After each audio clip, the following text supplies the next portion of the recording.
This English here, blank কোনটা filling the blank without clue নিয়ে আসলাম অর্থাৎ নিয়ে হাজির হলাম অর্থাৎ এখানে সিলেক্টেড 19-এর একটা প্রশ্ন উঠিয়ে দিয়েছি। A true friend is dash asset. A true friend একটা সত্যিকারের বন্ধু হচ্ছে ড্যাশ অ্যাসেট। কি শব্দ? একটা শব্দ, একটা ইংরেজি কি এ অথবা অ্যান। এখন এখানে কি আছে?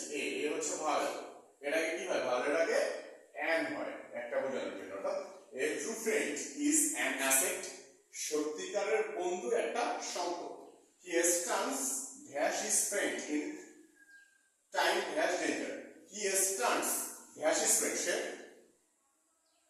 তার বন্ধুর কোথায় দাঁড়ায়? তার স্ট্যান্ড দাঁড়ায় কোথায়? dash his friends in time dash danger, বিপদের সময়। বিপদের সময় কোথায় দাঁড়ায়? পাশে দাঁড়ায়। তার মানে স্ট্যান্ডের সাথে যদি বাই যোগ করি আমরা, তাহলে পাশে দাঁড়ানো বোঝায়। He stands by his friend, সে বন্ধুর পাশে দাঁড়ায়। in time dash danger, in time বিপদের সময় নাকি বিপদের সময়? বিপদের সময় তো রয়ের বোঝানোর জন্য অব্যবহৃত হয়। ওকে, তাহলে he stands by his friend, সে তার বন্ধুর পাশে দাঁড়ায় in time of danger, বিপদের সময়। He is not dash greedy person, greedy হচ্ছে লোভী, person হচ্ছে ব্যক্তি। He is not, সে না, সে হয় না, মানে সে না dash greedy person, একজন লোভী ব্যক্তি। তার মানে লোভী ইংরেজি হচ্ছে গ্রিডি, আর এর আগে একজন বা একটা বোঝানোর জন্য এ অথবা অ্যান ব্যবহৃত হবে। যেহেতু এটা কনসোনেন্ট, এর পূর্বে এ ব্যবহৃত হবে। ওকে, তাহলে he is not a greedy person, সে একজন লোভী ব্যক্তি না। It has wishes for the welfare dash his friend. He has wishes, wish করে, ইচ্ছা করে বা মনে মনে সবসময় আশীর্বাদ করে যায়। ফর দ্য ওয়েলফেয়ার, ভালোর জন্য, মঙ্গলের জন্য। কখন আশীর্বাদ করে? সকালে বিকালে, দুদিন পর পর, নাকি সব সময়? সব সময়। সব সময় ইংরেজি হচ্ছে always. He always wishes for the welfare, সে সব সময় কি করে? আশীর্বাদ করে কি জন্য? ওয়েলফেয়ারের জন্য, মঙ্গলের জন্য। হিজ ফ্রেন্ড, তার বন্ধু। তাহলে রয় বোঝানোর জন্য ব্যবহৃত হবে অফ হিজ ফ্রেন্ড। লাইক দাঁড়ালো, তাহলে he always wishes for the welfare of his friend, তার বন্ধুর মঙ্গলের জন্য সে সর্বদা আশীর্বাদ করে, দোয়া করে। But it is a matter, এটা একটা ব্যাপার। কিরকম ব্যাপার? রিগ্রেট, দুঃখের, পরিতাপের।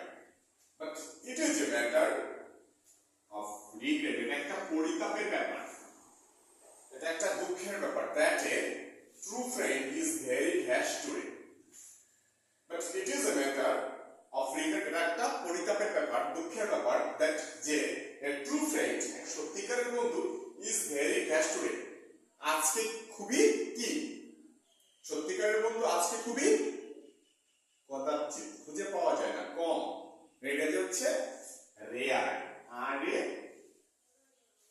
আর রেয়ার। অর্থাৎ লাইনটা হচ্ছে but it is a matter of regret, এটা একটা পরিতাপের ব্যাপার, দুঃখের ব্যাপার। দ্যাট যে এ true friend is very rare today, আজকাল সত্যিকারের বন্ধু খুঁজে পাওয়া কদাচিৎ, খুঁজে পাওয়া যায় না, কম। এরপরের অংশে অর্থাৎ ওখানে ছিল হচ্ছে সত্যিকারের বন্ধু খুঁজে পাওয়া খুবই রেয়ার। এরপরে হচ্ছে selfish man can not be a hash friend. A selfish man, selfish হচ্ছে আত্মকেন্দ্রিক, যে শুধু নিজেকে নিয়ে ভাবে, স্বার্থপর। A selfish man can not, পারে না, বি হইতে, এ হ্যাশ ফ্রেন্ড, একটা বন্ধু। কিরকম বন্ধু? ভালো বন্ধু, সত্যিকারের বন্ধু। তাহলে ট্রু লেখা যায়, বেস্ট লেখা যায়। Can not be a true friend, একটা স্বার্থপর লোক একজন সত্যিকারের বন্ধু হইতে পারে না। হি অলওয়েজ, সে সর্বদা, থিংস অফ, চিন্তা করে, হিজ ইন্টারেস্ট, হিজ নিজের কি, নিজের স্বার্থে, হিজ ইন্টারেস্ট। তাহলে he always thinks of his own interest, সে শুধু নিজের স্বার্থ নিয়েই চিন্তা করে, ওন হচ্ছে নিজের। A selfish man cannot be a true friend, একটা সত্যিকারের স্বার্থপর লোক কখনো সত্যিকারের বন্ধু হইতে পারে না। He always thinks of his own interest, সে শুধু তার নিজের স্বার্থ নিয়ে চিন্তা করে।